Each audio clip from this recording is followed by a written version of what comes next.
Greetings cats and kittens, welcome once again to Baggy Hi-Fi, this YouTube channel devoted to record collecting and the vinyl community here in the UK. How is everyone doing? Well, I hope.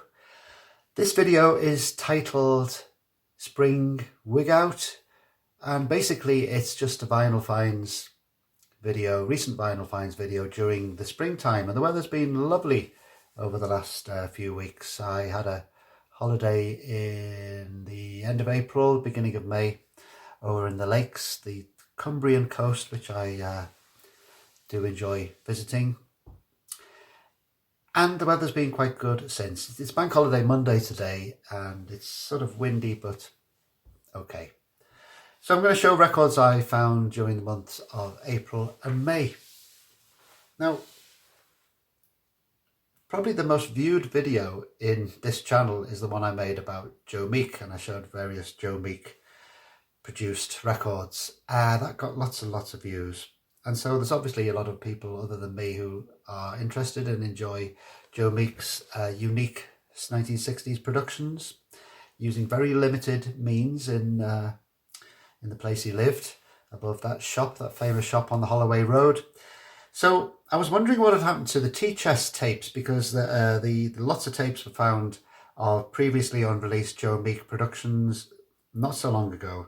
And Cherry Red were issuing them as a series of 10-inch records. I have a few of those, and then they just seem to not be featured on the Cherry Red website. Anyway, I found out that they must have passed it over to another record label, which is the Western Star Recording Company. Western Star Records, I think they are a British small label.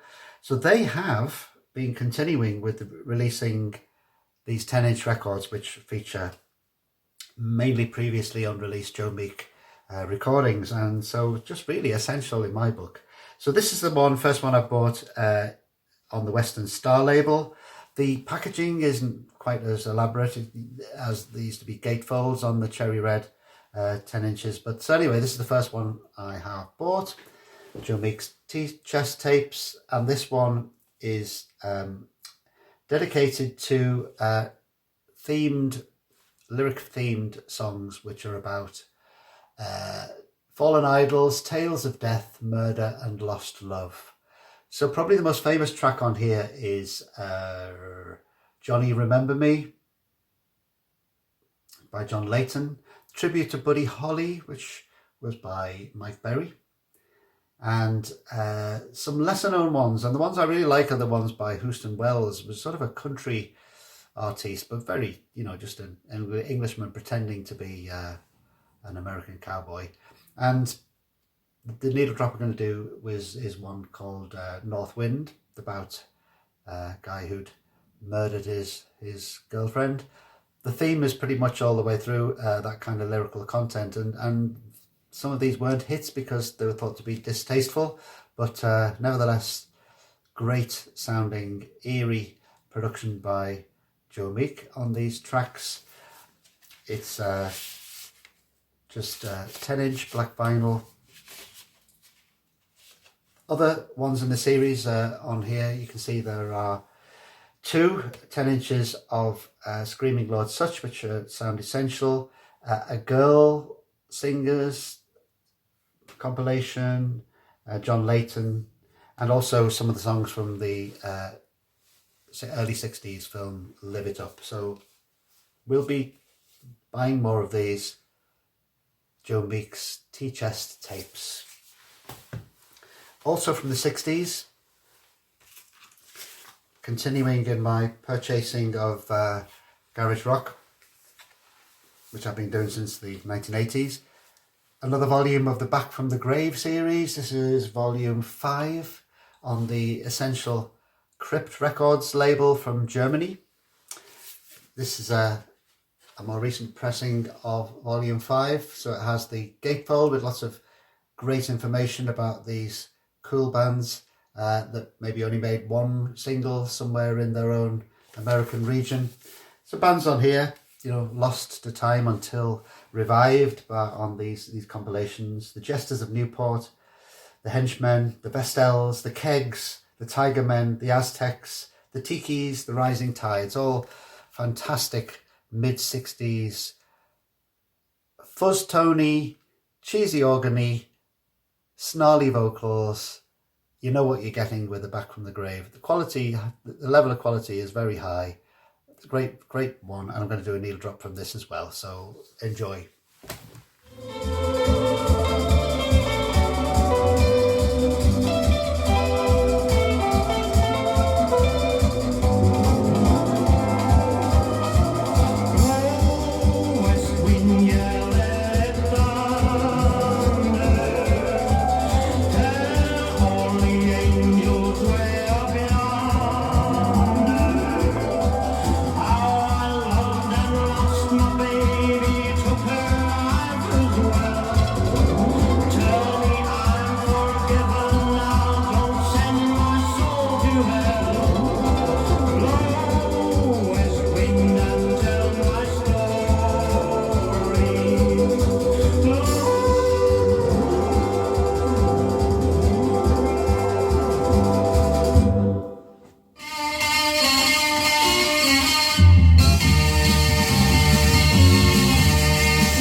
Well, ages ago I showed, I think it was a video I made a few years ago about favourite compilations, and one of the compilations I showed was Angel Dust, collection put together by Savage Pencil, Edwin Pouncey, of music from 60s and 70s biker, Hells Angel exploitation films.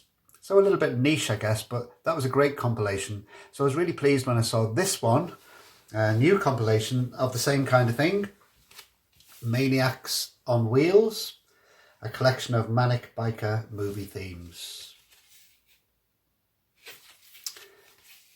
Yeah, so you sort of know what to expect on something like this. You know, these are quite corny bits of music from these films, and some of these tracks were on the Angel Dust compilation, but you know, great to hear them again among other tracks which I've never heard before. So Davey Allen and the Arrows blues theme, classic fuzz tone instrumental. Also on here is Exotica and film soundtrack composer Les Baxter. The Man-Eaters, Get Off the Road from She-Devils on Wheels. So these are all from the late 60s and up to about 1970. So the films include Wild Rebels, Satan's Sadists, The Glory Stompers, Naked Angels, Hell's Bells, Teenage Rebellion, Angels Die Hard. There were loads of these films. It was a big exploitation genre of biker themes. It's on the Go Fuzz Records label, and very enjoyable. As I say, not quite as good as the Angel Dust comp, but very welcome in this house to have some more of this biker music. Put that one down there.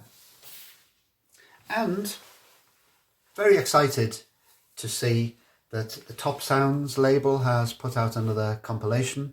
Top Sounds I've featured before in these videos, and they are a small British label, labour of love, I guess, putting out usually previously unreleased 60s obscurities, UK, psych and beat and mod.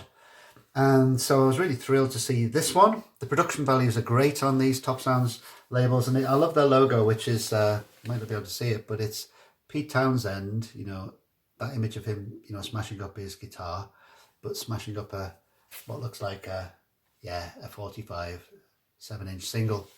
So this is the one. This is called Times of Strange Days Past.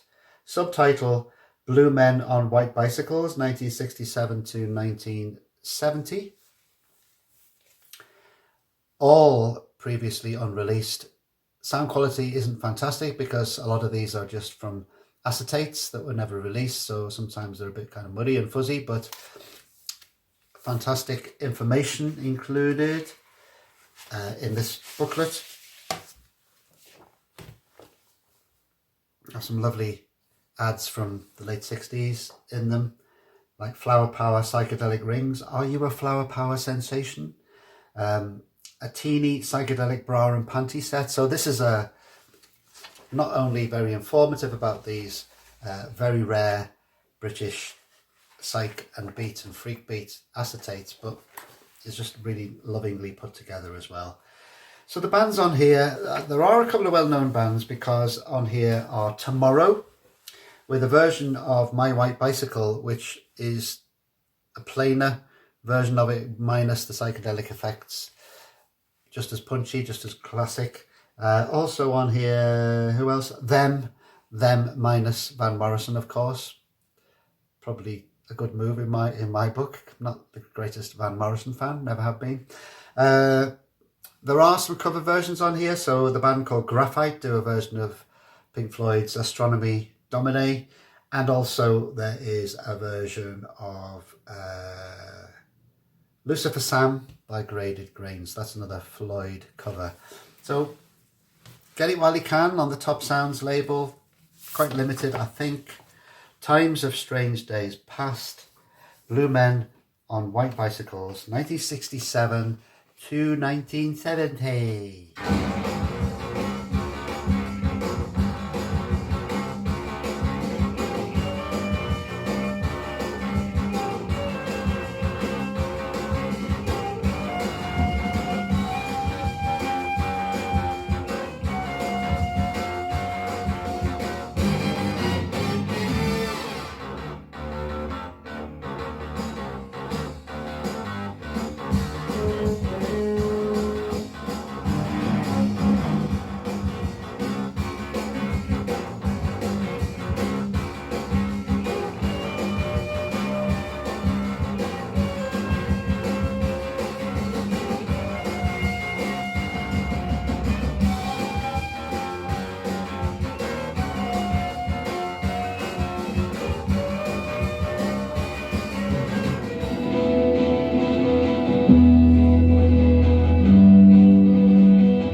Couple of 70s items now.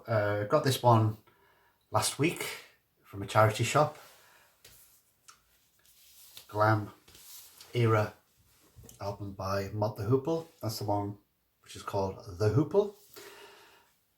Famous singles on this one are The Golden Age of Rock and Roll and Roll Away the Stone, which are the openers and closers of this record. But it's a record of many parts. I was listening to it last night, and a very elaborate production.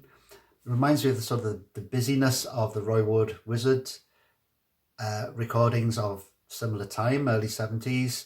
You know, lots of saxophone, lots of 50s referencing in here, which when you think, you know, in the early 70s was only 20 years before.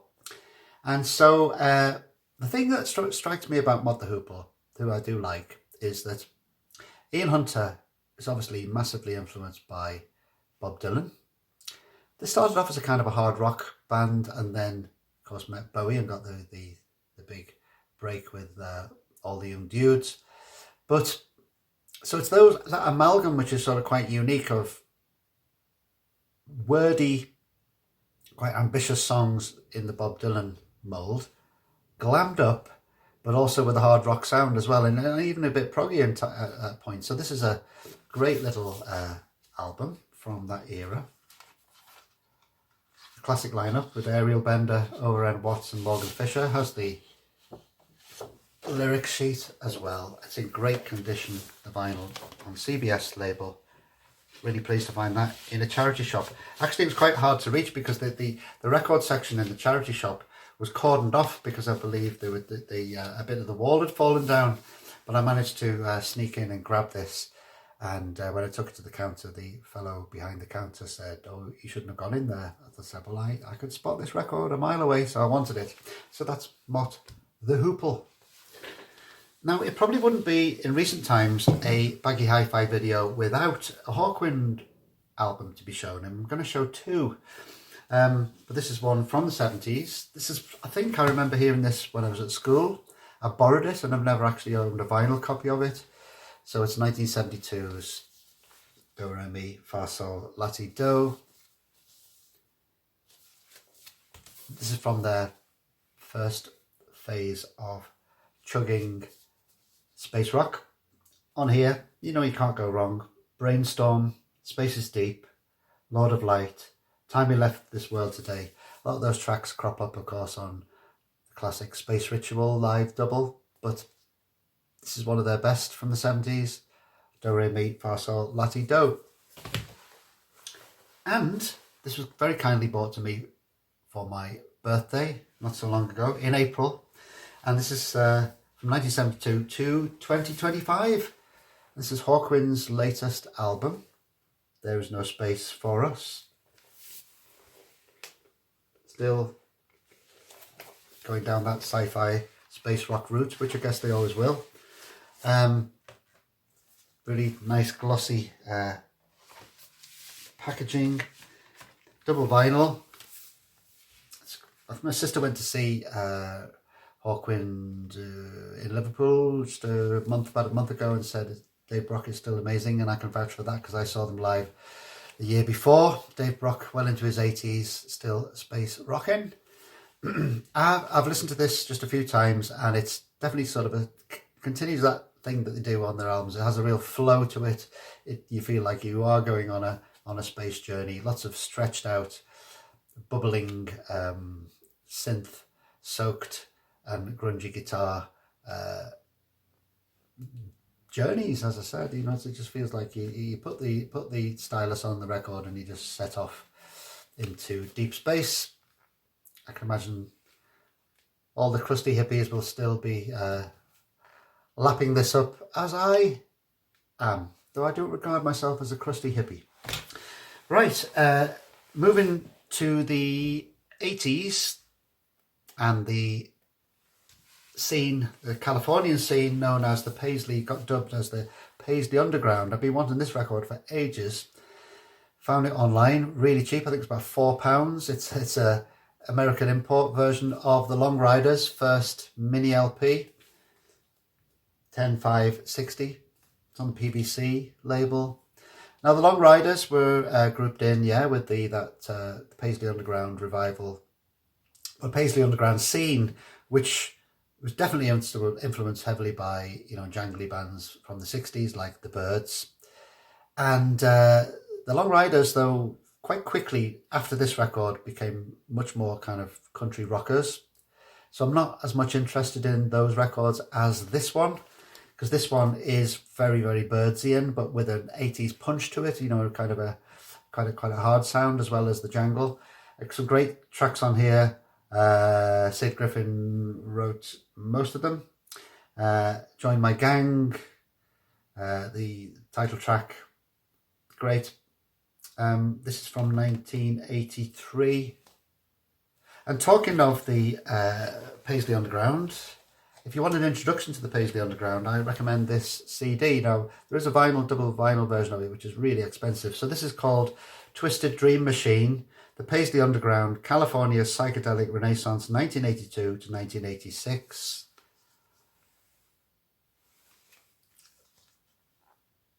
And the bands on here will give you an indication of who were the Paisley Underground bands. So the 3 O'Clock, Rain Parade, the Bangles, yes, the Bangles, Thin White Rope, Game Theory, the Dream Syndicate, the Long Riders, Green on Red, the Pandoras,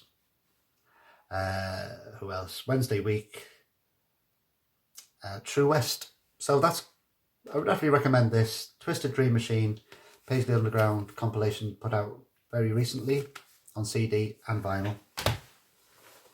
Finally, a record I bought on that aforementioned Cumbrian holiday. Friends have been recommending Michael Head, that Liverpool singer-songwriter whose output has been through many different band names. I mean, he started off in the 80s in what were they called? The Pale Fountains, they were called. Yeah, Michael Head's first band with the Pale Fountains. So even though I was still in Liverpool at the time, I never really liked them very much. And so when I heard about Shaq and Michael Head's more recent bands like Michael Head and the Strands and Michael Head and the Red Elastic Band, really raved about in the music press, I just kind of imagine them to be very generic indie, even possibly a little bit Oasis-like. And anyway, boy, was I wrong. Because when I was on the Cumbrian holiday, I found this copy, 25th anniversary remastered version of their Michael Head's band Shaq, the record HMS Fable. Now, I knew that Michael Head had supported Arthur Lee when he toured, about a decade ago or longer ago. And so the Arthur Lee influence is definitely there. It's quite sort of gentle and melodic music, a little bit sort of psych tinged, a little bit indie tinged as well. But yeah, this does really reek Liverpool. If you've been to Liverpool or you are from Liverpool, you'll know. But yeah, some great songs on here. Time for me to check out more by Michael Head. Anyway, that's it for now. Records I bought in April and May. Hope everyone is well, like I said earlier on, and put this together now and hopefully get it out on YouTube today. So see you next time. Bye for now.